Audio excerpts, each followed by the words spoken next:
เงินไอ้สมประดิษฐ์เจ้าฮู้จักบ่ไอ้สมประดิษฐ์จอยบอกเจ้าก็ยังเจอแล้วได้อยู่เนาะซั่นน่ะไอ้จอยให้ล่ะแล้วเอาเราซื้อเครื่องน้ำเมียก่อยนะ20 เหรียญเราเอาไปให้ไผก็ได้เราบอกนั้นไปที่ขาดเคินทุกยากข่อยเลยคิดเห็นเจ้าเลี้ยงลูกผู้เดียวหาเงินลำพังซื้อข้าวกันยังพอแห้งแล้วก็เลยคิดเห็นขาดเคินเครื่องนึงของเธอก็เลยเอามาให้เจ้าดีกว่าแล้วก็เอื้อนได้ตีหันนะอย่างให้เจ้าขอบใจไอ้สมประดิษฐ์แน่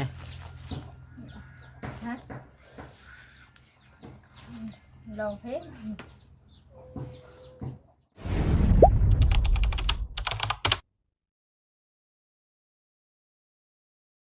โดยพี่น้องสบายดีพ่อแม่พี่น้อง FC เบิดสู่คนพี่น้องซึ่งเปิดภาพขึ้นมานี่กับพี่น้องมาบ้านเพิ่นสว่างก็คือมาหาสาวแตงอ่อนพี่น้องบ่ได้มาเยี่ยมยามลาแต่โดนแล้วพี่น้องเนาะก็เลยมาหาเพิ่นพี่น้องมีเสื้อผ้าแล้วมาให้เพิ่นพอดีว่าเป็นของอ้ายสมประดิษฐ์เพิ่นก็ได้บอกมาวัดแต่โดนแล้วล่ะพี่น้องประมาณ2 ทิศแล้วล่ะแต่ว่ายังบ่มีเวลาพี่น้องก็เลยมานี่ว่างก็เลยมาจอดอยู่นี่ลูกแก้วเพิ่นก็ย่างมาเล่นน้ำเพิ่นก็มาทักทายรถไม้เพิ่นว่ะเดี๋ยวเบิ่งเดี๋ยวสบายดีลุงสบายดีเลยตัวสิไปทางใดลุงอันนี้สิไปนาแล้วเราขอน้ำตามป่าโอ้สบายได้ชอบปีนี่ลุงได้88 สอบ88 ชอบโอ้รวมเบิดบ่โอ้โดยเราเรือกินอีกเนาะทำสิขายทำก็ได้บริโภคเขากินหรือคุมกินเป็นได้ข้อมือนี่เหตุการณ์นะบ่ประเทศอยู่โอ้ท่านมีงานยังบ่ทันมีงานช่วงนี่เนาะแล้วข้าวแล้วน้ำแล้วก็ยังบ่ได้เฮ็ดหยังคิดเข้ามาก็คือว่าสิมีงบปูกระเบื้องขึ้นลงละสลาแล้วเอาบ่จิตโทรใช่บ่ยังบ่ทันแล้วเขาเนาะช่วงนี้ก็บ่ว่าภายละข้าวน้ำกำลังเก็บค่อยก็หากันแล้วบ่ได้ฮอดอันทิศชับติดฝนไผกันเนาะยังเฮ็ดเพลงห่างพวกของเพื่องแล้วบ่เฮ็ดหั่นเฮ็ดพวกห่างเพื่องโดยว่าควายกินเนี่ยสิลงหาสาแตงอ่อนลุงเลยจักก่อนเขาลงสลาไปก่อนละโดยจักเพิ่นสิอยู่หรือบ่ได้นี่ก็ได้มานี่พี่น้องมีเสื้อผ้ามาเพิ่นนั่นล่ะเด้อลุงเด้อพี่น้องเลย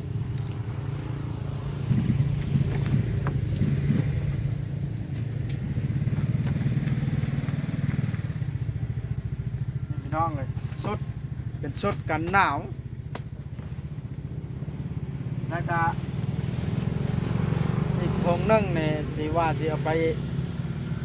ให้เบ้าแม็กตีหรือว่าฤดูหนาวเข้ามาแล้วนี่พี่น้องเอ้ยชุดตัวนี้ชุดสาวแตงอ่อนกับลูกสาวเพิ่นเพราะว่าเป็นยังจังเลือกให้สาวแตงอ่อนกับตีเพราะว่าสาวแตงอ่อนนี่ราศีเป็นคนบ่มีผู้เพิ่งบ่มีผู้อาศัยเลี้ยงลูกตามลำพังในสาวแตงอ่อนนี่พี่น้องก็เลยคิดอีตนว่าฮอดหนาวแล้วก็เลยเอาชุดกันหนาวนี่มาให้เพิ่นเพราะว่าอ้ายสมประดิษฐ์เพิ่นได้ซอยซื้อเครื่องน้ำเมียบ่าวบด20 เหรียญพี่น้องก็เท่ากับ400,000ก็เลยได้ตัวละ100,000กับ4ตัว5ตัวนี่แหละแถมแล้วตัวนึงส่งตัวนึงผมไปเชื่อกันหนาวมันตัวละ100,000ได้พี่น้องถ้าไปซื้ออยู่ตลาดตัวละ150,000พอได้พี่น้องแต่ว่าเมียบอกว่าขายตัวละ100,000เพราะว่าเราหลับมาเราบ่ได้เสียค่าที่ตลาดตะลีนะพี่น้องเราก็เลยขายถูกกว่าตลาดปกตินะเนาะก็อันนี้ก็สิไปมอบให้ชาวแตงอ่อนอันนี้ก็สิไปแวะเบิ่งเอื้อนตีให้น้องแม็กเข้าหน้าหนาวแล้วสุดเพิ่นพี่น้องเอาไว้ก่อนนี่ขนมไปต้อนลูกชาวแตงอ่อน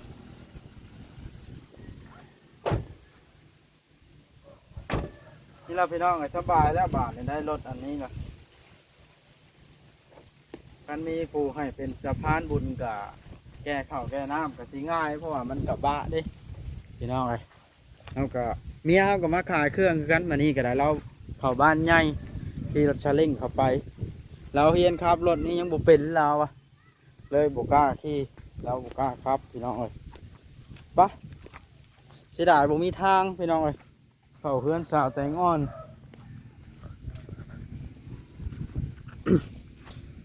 เลยจอดไว้ภาคทาง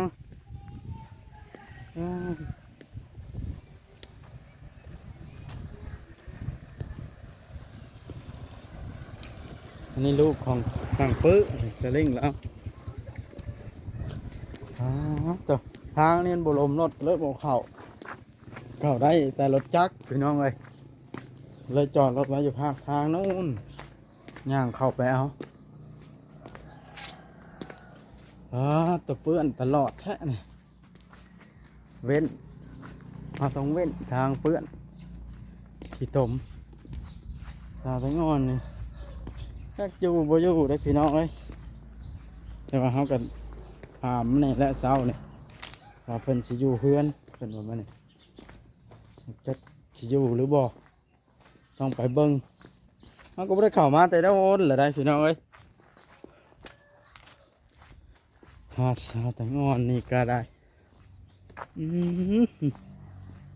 เป็นล็อกเพื่อนไว้บ่นี่จะได้สิเข้าได้บาทนี่คือคล้องโซ่อันนี้โอ้อยู่เสยพี่น้องเลยต่อพอสิเข้าไปได้เด้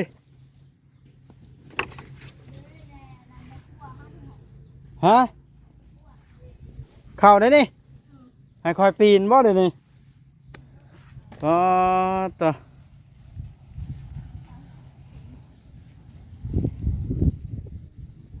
สร้างเป็นแท้สาวแตงอ่อนนี่ประตูมีเพันล็อกไว้แล้วเพันให้คอยปีนโอ้ยตายเบิ่งค่อยเข้าอุ้ยบ่ได้มาแต่โดนแล้วแถวนี้สบายดีน้องง่อยโอ้ทรงผมเปลี่ยนแปลงแล้วนะนี่สบายดีสาวแตงอ่อนสบายดี เอ้าคอยสิขึ้นนั่งในใช้ในชาติปูนี่ก็มีบ่ชาตินะอยู่ในเบิด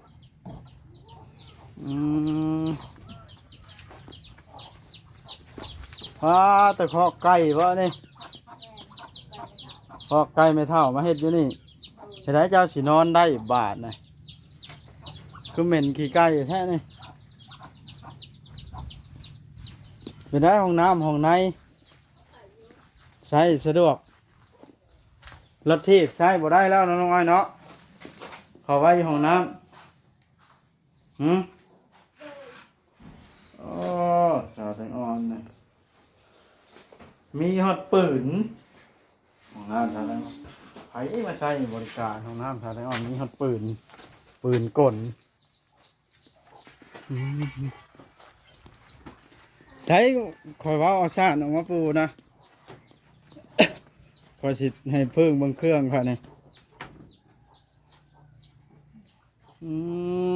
ชาติแตงอ่อนนี่เป็นว่ากระดายบ่มีชาติบ่พื้นนั้นแล้วสั่นเอาพื้นนั้นแล้วนะฮะ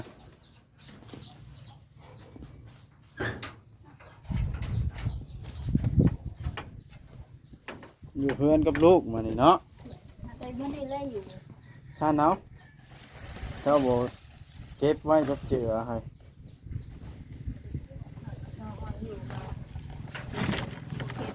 เจ้าต้องเอาไปซักก่อนแล้วมาตากแห้งบาดมีเวลาอยู่มีเวลาอยู่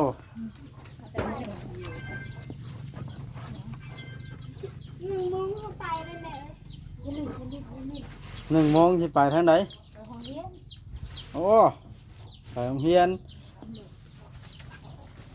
สบายดีอีกครั้งหนึ่ง สบายดี สบายดีน้องอ้อยมานั่งใกล้แม่ด้วย สบายดีไว้ลูกแต่ข่อยบ่ได้มาเยี่ยมยามแต่ดนละได้นี่แถวนี้เป็นแนวใดสบายดีสบายดีอยู่บ่สบายดีขนมนี่นมเอาไหม กินกับแม่ผู้จะก้อนน่ะผู้สองบ่หรือผู้สามขนมนุ่มนะเป็นอะไรคืออยู่เฮือนมานี่ อยู่เพื่อนมันเมื่อยไปพักผ่อนมาเนี่ย หนึ่งแล้วก็ข้าวนะ หนึ่งแล้ว โอ้ได้ข้าวมากินแล้วได้มีงานทำแล้วเนาะ เขาเพิ่นจกให้เพิ่นจับให้จานในโลนึงนี่แหละ เวลาไปเกี่ยวข้าวนะบ่ มาตูมผมเคยไปน้ำเพิ่นแล้วเพิ่นอาหาร เดี๋ยวนี้ได้มีข้าวสารหลายบ่ตอนนี้ บ่หลาย ฮะ บ่ได้หลาย ฮอดบ่สอบหนึ่ง บ่ฮอด จักโลซะ ลองโลไป2โลนี่แหละ อ๋อฤดูหนาวเข้ามาแล้วบาดนี่เนาะ โดย โลมีพิวข่อยเลยซื้อเสื้อน้ำเมียข่อยมาให้พูละโต โดย น้องอ้อยตัวหนึงนี่อันชื่อชิโนโตเท่าไรนี่จะว่า150,000 200,000เท่านั้นนี่เสื้อน้องอ้อยนะฮะเสื้อกันหนาวเสื้อเจ้าตัวนี้นี่เบิ่งดูเสื้อกันหนาว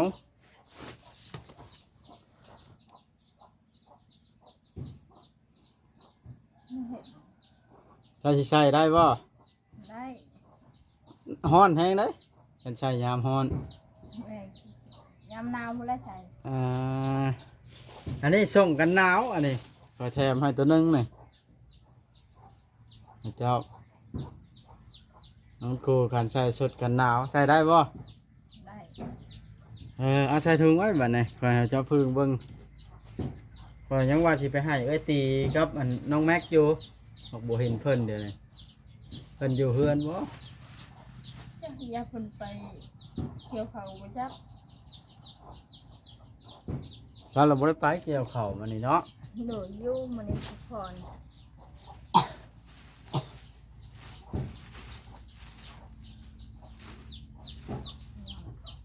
อืม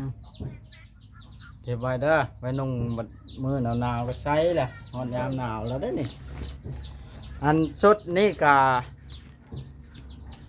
เงินไอ้สมประดิษฐ์เจ้าฮู้จักว่าไอ้สมประดิษฐ์ อาจอยบอก เจ้าก็ยังจื้อเราได้อยู่เนาะซั่นน่ะ เจอ ไอ้จอยให้แหละเราเอาเราซื้อเครื่องน้ำเมียก่อยนะ20 เหรียญเราเอาไปให้ใครก็ได้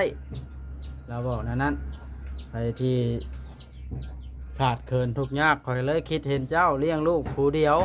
โดย หาเงินลำพังซื้อข้าวกันยังพอแห้งแล้วก็เลยคิดเห็นขาดเคินเครื่องนึงของเธอก็เลยเอามาให้เจ้าดีกว่าแล้วก็ได้ตีหันนะเดี๋ยวให้เจ้าขอบใจไอ้สมประดิษฐ์แน่ ฮะลองเพลง อย่าเล่นโทรศัพท์ หมดก่อน ขอบคุณขอบใจไอ้สมประดิษฐ์เพิ่น อาจอยเอ้ย อ่า ดูดีแม่งคนเจ็บว่าให้ได้คนไข้วายนี่แหละให้เบิ่งลูกหลานไว้นี่แหละทุกอย่างบ่ได้อยู่ไว้เช่าหาเกี่ยวข้าวหาแต่มื้อนี้แหละพักผ่อน แสดงว่าได้เงินหลายแล้วเจ้านี่เนาะ แต่ก็ยังแบบเสือกับชื่อกูมาเช้านี่ก็ชื่อปลาทูค่ะ โอ้แปลว่าเกี่ยวได้และซื้อเขามากินแต่ละแรง โดยเสือกับชื่อมีให้เพิ่นไปโรงเรียนกับบางเสือกับให้เงินมื้อนึง10,000โรงเรียน ปัตตอมื้อละแพงแท้ ชื่อขนมกระทงนึงก็5,000ละจ้ะแล้วชื่อ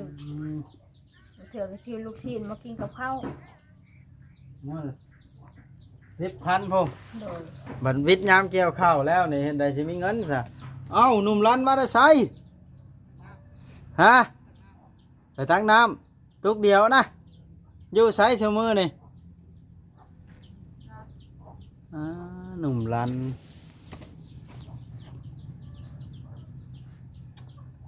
วิทย์ยามเกี่ยวข้าวแล้วสิเอาเงินได้ใช้สับบาทนี่เริ่มแล้วเราได้แค่เกี่ยวข้าวนี่ มาจากแนวแหละสิหายให้มาจากแนวหา โอ้ยสาวแตงอ่อนนะนั่นสาวแตงอ่อนเลยเมื่อใดอยู่เฮือนว่างๆละอนามัยเฮือนแน่นี่กวาดแน่มันโบเป็นอันนี้มันหกโพด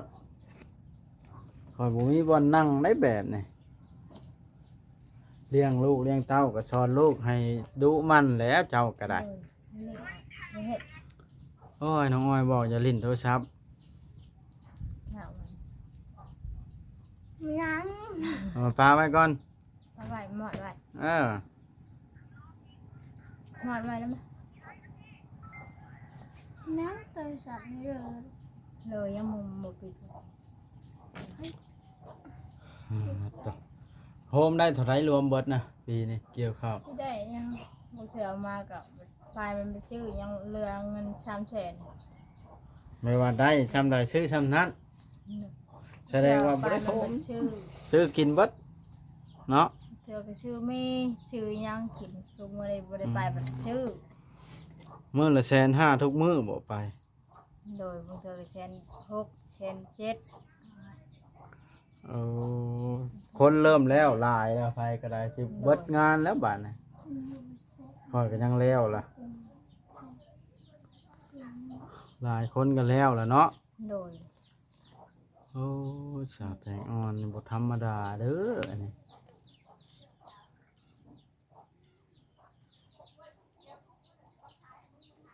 บ่อยู่หัวเอ้ยตีนหรืออยู่มานี่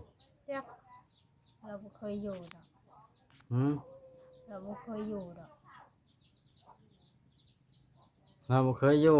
โดย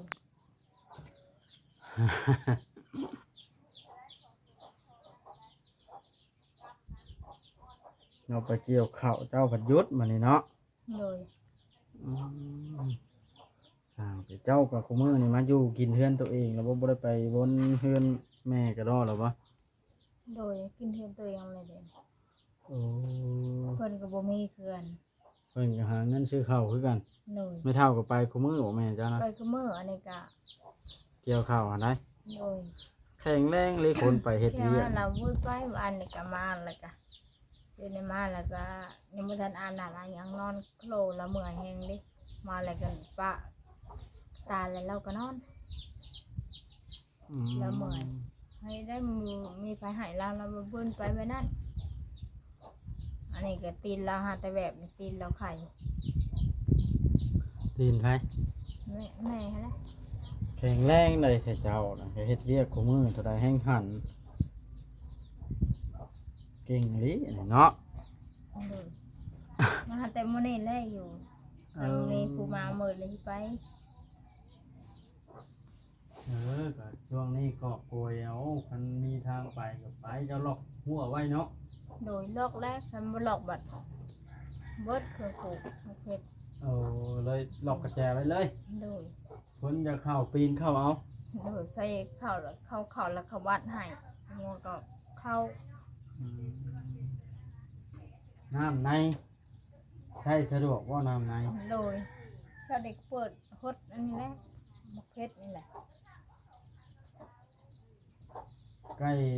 หลายไก่เจ้าเนาะ ก็เห็นไม่เท่าบ่มีบางขังอะไรมาขังในนี้ โอ้ แหมในนี้ เวลาให้ดินกว้างขังนี่นอนยากแล้วให้บัดเจ้าจะปลูกเครื่องปลูกของพังบัดเบิดพลนี่เจ้าเช็ดในไหนซะบ่ปลูกบ่ปีนี่ ปลูกแล้ว มื้อนี้หัวตะนางก็ได้เบิดละ อันนี้ก็ปลูกมะเขือจ้ะ ปลูกเพชรอันนั้นน้องง่อยกับผมเริ่มยาวแล้วเดิเนาะ โดย เป็นได้หัวเพิ่นดีเลยบ่ ดีเลยใช่เป็นชาหัวอยู่ อืม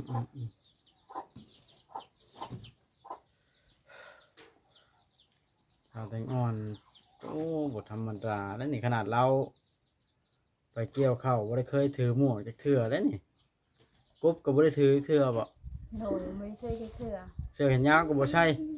ใช่เสียกันยาว อ่า มันเป็นหมวกเขาเราบริใส่ ฮ่าเด้อน้อยนี่แหละสาวแตงอ่อน เราอยู่เลี้ยงลูกน้อย ตามลำพังโดยที่บุมีเงินดำเงินเดือนได้บาทนะพอเท่าจุนทอนกับบ่อยู่น้ำแล้วเนาะ โดยอยู่นำ อืม อันนี้เลยหน่อยมันก็ไปโรงเรียนแล้วนี่ค่ะ น้องอ้อยไปโรงเรียนย่างไปบ่บัดนี้ ย่างนี่ก็ไก่ เออที่กบเพแล้วเนาะ โดยปกติกาแฟ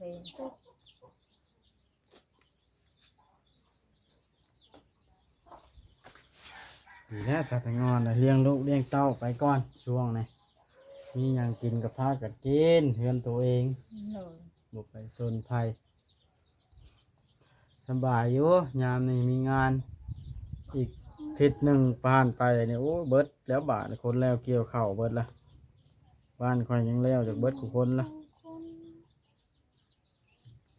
หดเดือน11 12แล้วเนาะ โดยบวชอันนั้นก็ยังฝนตกก็ยังอย่าตกล่ะแต่ก็ตกตลอด ไปเก่าฝนนะ โดย อืมสำมันสิตกนะโอเคสนักขอยจะได้จบคลิปแล้วสาวแตงอนเลย โดย สู่เด้อ โดย